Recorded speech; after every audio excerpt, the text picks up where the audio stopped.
Well, Cape Town Mayor Geordin Hill-Lewis says despite the concerning national picture, the Law Enforcement Advancement Plan partnership with the Western Cape government continues to reduce violent crime in the most impacted areas for the second quarter in a row. He joins us now live for more on this. Mayor, good afternoon. Welcome to Today on eNCA.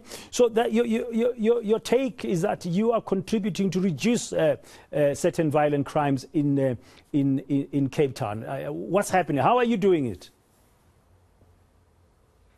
Very good to be with you, Dan, and sorry that I'm joining you in a T-shirt, but we are out at a by-election in eNCA in Cape Town today, so that's where I am. We are doing it by getting lots and lots of extra officers on the street in the worst crime-affected areas of the city, like eNCA, where I am right now, and Gugulethu and Philippi and other places. And they are doing good old-fashioned visible policing.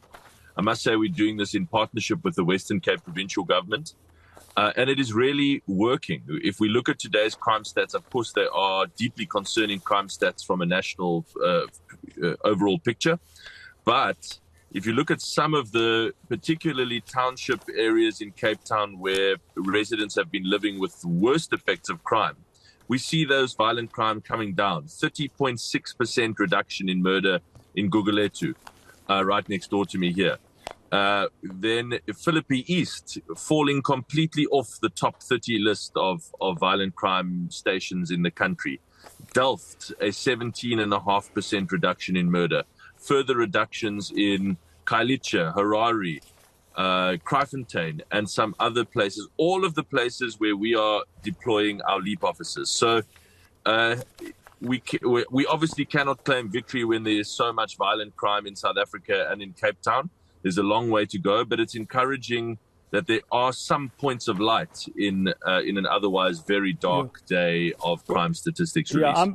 Well, I must say, I was waiting to hear where you're going to end, because I'm just holding the speech by the minister, a copy of it. And Delft is mentioned as one of the top 3 stations with the highest rape cases in the country. eNCA station is mentioned as having registered the highest counts of murder during this period that is under review, which is July to September this year. So while we are making progress, you're still finding it hard to bring down rape and murder in those 2 areas. We are particularly targeting murder as the obviously, it goes without saying, as the most important measure of violent crime. And yes, of course, there's absolutely no argument on the point that you are making. Violent crime is unacceptably high in South Africa. It's unacceptably high in Cape Town. The point that I'm making is that we must look to those parts of the country where there is at least some indication that the method is starting to work, the method of good old-fashioned visible policing, localized policing, where that is starting to work. And there are some indications of hope, those points of light that I spoke about in Cape Town townships in particular, that model is starting to work. So just tell us again, just remind our viewers, what is your LEAP model? It is, governments love these acronyms. It stands for Law Enforcement Advancement Plan. But essentially, if we just break it down, it's boots on the ground. It's visible policing. It's the stuff that SAPS officers, unfortunately, by no fault of their own, they really struggle to do these days, to do the good old-fashioned patrols, walking around in the streets, driving around in vehicles, checking suspicious-looking people, looking for weapons, pursuing suspects and criminals. That kind of stuff hardly ever happens in South Africa's townships anymore, because SAPS is so resource drained. Many stations don't have working vehicles.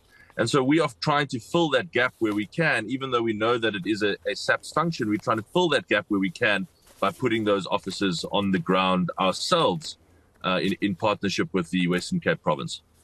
So you believe in localized policing? I really do. I think that it is one of the models that I think is showing the potential to work. Again, it's far too soon to claim victory.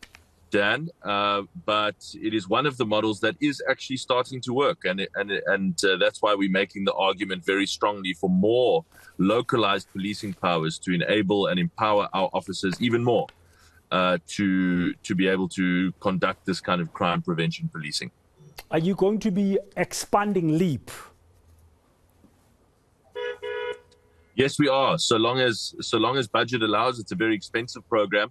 We're now on 1,238 officers, but we are adding more. We are trying to free up the financial resources to be able to do so. And so long as we can do that, we will carry on expanding it because it is proving to be successful. I mean, the budget is in your hands. How you allocate items. If fighting violent crime, if fighting murders, as you've said, in Cape Town is your priority, surely you must move money around to make it available for that. So because you say LEAP is proving to be successful in a small way, it's beginning to show some light. That's right, yeah. And that's why it is getting so much of our budget attention, 5.4 billion rand this year, including a whole lot of really exciting crime-fighting technology, drone technology, dashboard LPR camera technology in our vehicles.